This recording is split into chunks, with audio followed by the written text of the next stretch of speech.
बिस्मिल्लाहिर्रहमानिर्रहीम। Health partner TV देखने वाले तमाम मौजूद नाज़रीन मोहतरम को मेरी तरफ से अस्सलाम वालेकुम। उम्मीद करता हूँ आप सब दोस्त खैरियत से होंगे। अल्हम्दुलिल्लाह आपकी दुआओं से और अल्लाह पाक करम से मैं भी ठीक हूँ। फ्रेंड, आज के गए गुजरे दौर में तलाक़ों की रेशो बहुत बढ़ चुकी है और बहुत से घर जो हैं वो टूट रहे हैं, ख़ासकर सिर्फ और सुनी सुनाई बातों से और लोगों की मिसगाइड की वजह से।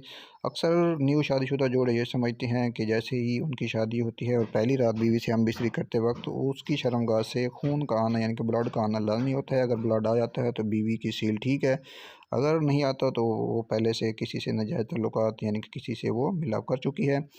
तो इस बारे में क्या हकीकत है, क्या नहीं है, आज की वीडियो में चंद बातें आपसे शेयर करते हैं।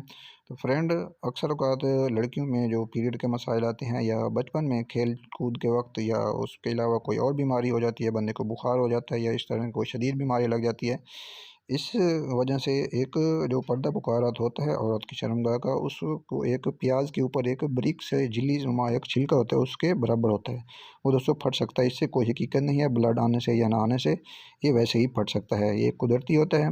इससे आपने मिसगाइड नहीं होना और अपने घर को बर्बाद ना करें और अपनी ज़िंदगी को लुत्फ़अंदोज़ हों और इंजॉय करें और अपने वालिदैन को परेशान ना करें। उम्मीद करता हूँ आज की वीडियो आपको अच्छी लगी होगी। मिलते हैं नेक्स्ट वीडियो में। अल्लाह हाफ़िज़।